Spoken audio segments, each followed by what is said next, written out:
teaches him where he came from. Yeah, he teaches Christianity, but he interprets the part to be humble to the master.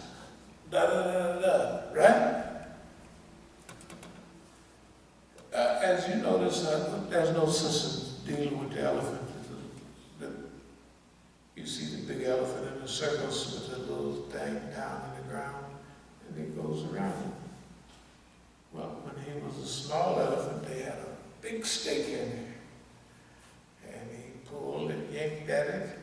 The bigger he got, the smaller the stake got, because he got conditioned.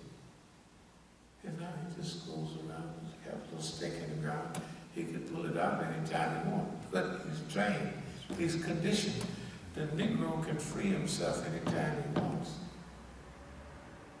Anytime we want to be free, we can get free. Okay, under the elephant. Unite with those who wish to progress. Human, social, animal, struggle in unity. Easier, it's easy struggle. Example, running and lifting. It's easier if you got a little crew. Individualism is a trap. Separation, isolation, and segregation is a trap. Disunity, less power, easier to control, spend and use more energy. Basically, we already know that. And the British always used divide, conquer, and rule. Okay, this is 1979. These are the same principles we apply now. That's why we wouldn't let nobody get us in no fight in Oakland. Because we've been doing that since 79. Is it almost 40 years? 39 years. It's 39 years. It'll be 40 years next year. And we had it down pat then. See, this is stuff these lectures are almost the same as now because we done been through the transition 2 or 3 times. We got the game by then. You can see, we already got the game by then. Okay. The last one, shipwreck. This comes from al-Ghazali, and they asked the question, what things shall we possess? He said, that which you don't lose in the event of shipwreck. What does that mean? If you got your gold sack tied around you when the ship go down and it's heavy, you clip that boy. What things should you possess yourself? Yeah, that which you don't lose in the event, is the way of putting it. In the event of ship, that means control yourself. The same lessons that we taught today is the exact same ones we've been teaching ever since then. Destiny, control your own destiny. Write your own book. You know what I mean? Write your own future. Control your future. Control your life. This is so deep that people don't, well, all we can tell them is we pray that you try it. So you'll learn how to control yourself, how to manage your own life.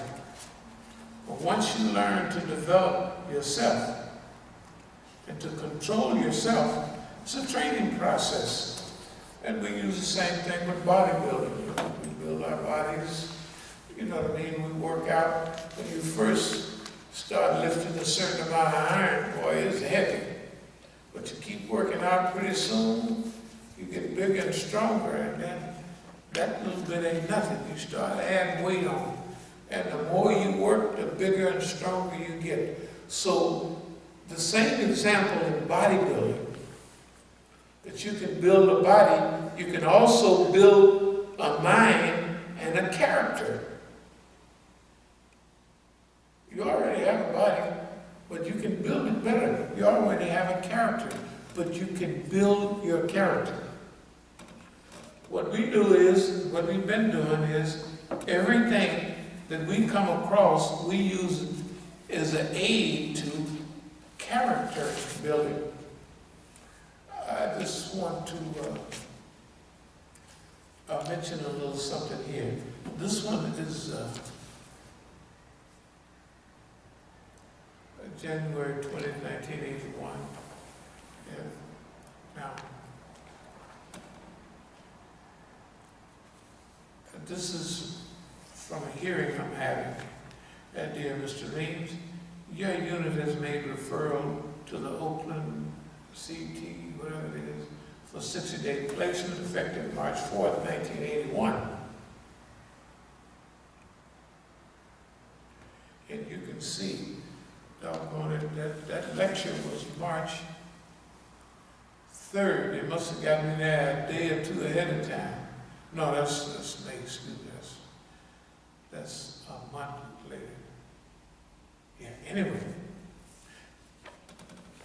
Our records indicate you have released through the CTC or attempted twice before, 4/29/77 and 2/27/1980. Both times you held minimal employment at a car wash drawing minimal wages. Papa Joe's car, you know, a friend of mine had a car wash. No days a car wash. And it was just like the movie, The Big Niggas on the Car Wash.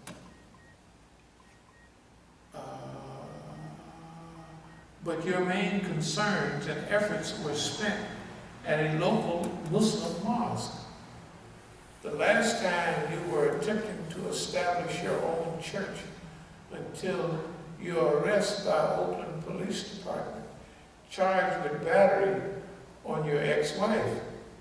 It was determined through investigation that the battery was from your efforts in trying to persuade your ex-wife to assist you in financing your church venue, that is, wanting to mortgage her home.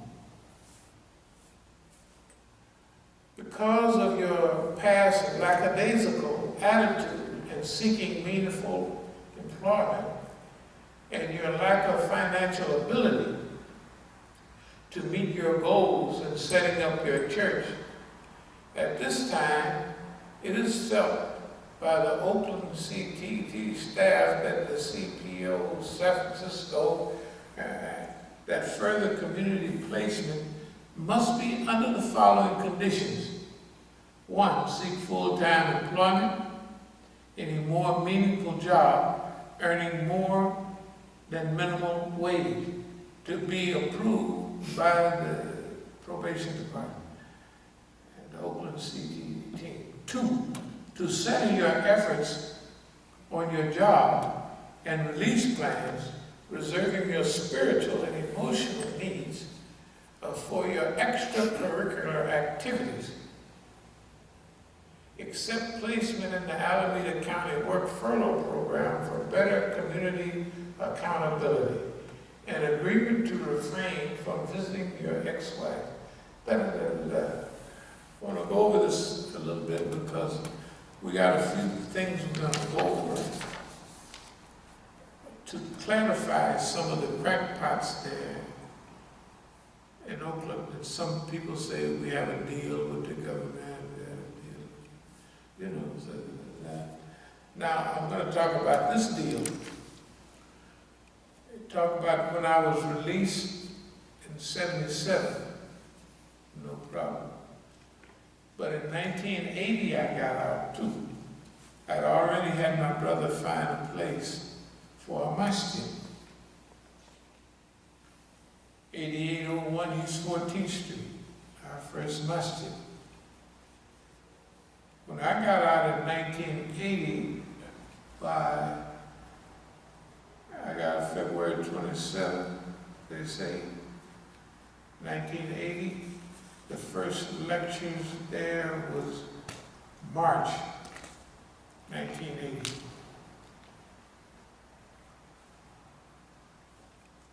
But you can see, they didn't want me to have a masjid. That's what I was studying in prison for. I was the Imam in prison. So I had been a Muslim on the outside too. I've been to Masjid all over the world by then. So I knew what to do. We got a place right across from the East Bay Dragons, and we had a motorcycle club, and we kicked off. But then less than a month, we was open. Right after that, here come the parole officer. The parole officer come to the Masjid, and he see brand new carpet. Imagine you see brand new carpet in a place not quite this big, but good size. You can smell all the new paint, and it has a panel, the walls is paneled. First thing he says, I thought you didn't have any money. I said, I know. Then I told him, I said, to come in here, you gotta take your shoes off. And you take your shoes off and you got a hole in the socks, it's no big deal. Now, in the meantime, the way they done wrote this up, beautiful thing about this, both of my sons, one is 52, almost 63 now, the other one is 47, I guess, something like that. While this incident is going on, they're at the house. When the parole officer and all them people come to the house, they ask, what happened with you and your husband? And she ran it down. As my son said, he told her, that ain't enough. You gotta boost this up. So they wrote the document. What was the argument about? My sons can tell you clear as day. We was just talking at the house, she said, I want it. Now, I gave her the house and everything. And a few months when I was in prison, I just said, you could have the house. You know, I've been overseas and been to the penitentiary for years, so I took my name off of the house. But I remember this California prices rise. I'm going to get a loan. I said, you're going to get a loan. So as I told her, they write about hitting her. I hit her upside the head. I said, this is all you got, the house. This is all you got a house.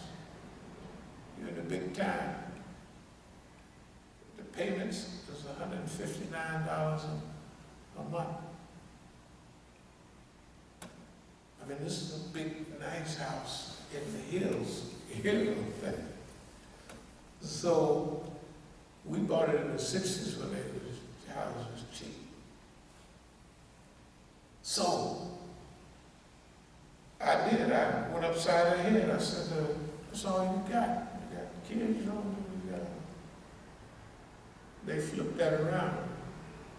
They said that I was having financial trouble opening a masjid. The only thing is the masjid was open. When I went back to jail, it stayed open while I was in jail because I paid for it while I was you know. Not only that, they keep forgetting. When I got out of jail, they had confiscated some money for me, so they gave 1/3 of that money back. Probably I had 40 or 50 grand in those days that the government gave me back. The parole officer didn't know about it. I told him I don't have no money. When I told him it was true, that I don't have no money from the government that they know about. The point I'm trying to make, the Negroes in California is always saying something about nothing. It's basic insanity. But I'm using their statements almost to brag, you know. I mean, we have to tell a story. We wanted to tell a story, but we had no handle to tell. Now we're telling the story. You said or they said back there, that we had a deal with the government, but every time you go to government, when I went to prison, I did a mandatory release. That means they had to let me go. I did every bit of my time. They gotta let me go. I did what they call mandatory release. No parole, notice, nothing that. Just when they got to go, of course they stick a little parole on you anyway. But I did my mandatory release. So if I had a deal with the government, I must be the dumbest deal maker in the world. Now, does this language sound like they're happy with my Islamic transformation? Remember I said that they do you a favor. I went back a few times, I think I mentioned it before. Those were perfectionary periods. They send you back, you tighten it up. And the last time I went back, and I came out in 81, they got a polished Negro. Not a perfect Negro, but a polished Negro. Now,